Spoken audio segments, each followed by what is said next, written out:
তোমারই ছোট বৌমা। ও দিদি, আপনি আবার ওদের সামনে এসব কথা বলবেন না যেন। দেখো সুজাতা, আমি এক কথার মানুষ, মুখের সামনে এক আর পেছনে আর এক তেমনটি কিন্তু নই। সোজা কথা সোজা ভাবে বলি। তবে তোমার সংসার, তোমার দুই বৌমা, তুমি যখন চাইছো না, তখন আমি কিছুই বলবো না, বুঝেছো? আপনি পেঁয়াজি খান দিদি, ঠান্ডা হয়ে যাচ্ছে। বাহ, পেঁয়াজিটা মন্দ বানাইনি তো, সাথে আবার পুদিনার চাটনি মনে হচ্ছে। হ্যাঁ, ছোট বৌমা খুব ভালো বানায়। এই যে পিসিমা, আপনার জন্য গরমা গরম পাঁপড়। আরে এই তো মলি, আয় বাপু আয়, বস তো আমার পাশে। তোকে দেখলে আমার মন ভরে ওঠে রে। বসছি পিসি। এই রত্না, তুইও বস, পাঁপড়টা খেয়ে দেখ তো একবার মুচমুচে হয়েছে কিনা। হ্যাঁ দিদি, খুব ভালো হয়েছে। মশলা পাঁপড় আমার খুব প্রিয়। তা ছোট বৌমা, এবারের সব কায়দা কানুন সব শিখে নিয়েছো তো? কত বড় বাড়িতে বিয়ে হয়েছে বুঝতে পারছো তো? কপাল করে জন্মেছো বাপু। হ্যাঁ পিসিমা, সত্যিই আমি ভাগ্যবতী এমন স্বামী, শাশুড়ি মা, দাদা ভাই আর এই দিদি ভাইকে পেয়ে। তবে সবার উপরে বাবা।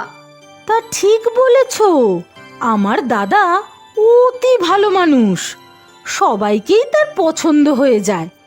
না হলে কোথায় আমার সুবীর আর কোথায় থাক সে কথা। কি যে বলো পিসি, রত্না আমাদের সবার প্রিয়, খুব মিষ্টি খুকি একটা। ও দিদি ভাই, আমি মোটেও খুকি নই। খুকি তো আমাদের বালিকা বধূ। বড্ড তোদের আদিক্ষেতা। তা ছোট বৌমা, আমার সরল সাদা দাদাটা তোমাকে জোটালো কোথা থেকে বলো তো? নাকি আমাদের সুবীরের সাথে আগেই চেনা জানা ছিল? হ্যাঁ না না দিদি, ওদের আগে থেকে কোনো চেনা জানা ছিল না। আপনার দাদাই একদিন বাড়ি ফিরে বলল রত্নাদের কথা, সুবীরেরও পছন্দ হয়ে গেল। আর আমার কথা বলুন মা, আমার সব থেকে পছন্দ ছিল এই খুকিকে। ও দিদি ভাই, আমি মোটেও খুকি নই। হ্যাঁ তাই তো, এমএ পাশ করা খুকি বলে কথা। আচ্ছা, আপনারা গল্প করুন দিদি, আমি রাতের ভাত বসাই গিয়ে। না না মা, আমি ভাত বসিয়ে দিয়েছি, একটু পরে গিয়ে নামাবো। হ্যাঁ মা, আজকে পিসিমার অনারে আমরা দুজন মিলে রান্না করব। ঠিক আছে তো পিসিমা? তা ঠিক আছে, তবে উনুনের কাছে বেশি যাস না মলি। তোর গায়ের এমন দুধে আলতা রং কালো হয়ে যাবে কিন্তু।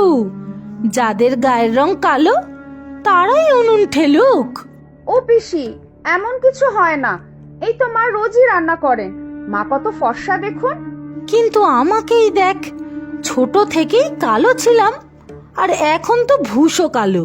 রোজ রান্না করে আর রোদে ঘুরে বাইরের কাজ করে এই অবস্থা। আমি যাই, ভাতটা নামিয়ে আসি। সত্যি দিদি, আপনি ঠিক আমার ছোট বৌমাকে গায়ের রঙের খোঁটা দিলেন। ওতে কিছু হয় না। এই যে আমি কালো বলে লোকে আমাকে কম খোঁটা দিয়েছে, প্রথম প্রথম দুঃখ হতো, পরে গা সওয়া হয়ে গিয়েছে। তুমি যাই বলো পিসি, কাউকে গায়ের রং নিয়ে বলাটা খুবই অন্যায়। আর গায়ের রং তো তার জন্মগত, সে তো আর কারো হাতে নেই। আমি ফর্সা বলে ছোটবেলায় স্কুলের বন্ধুরা খ্যাপাতো সাদা পাটালি বলে।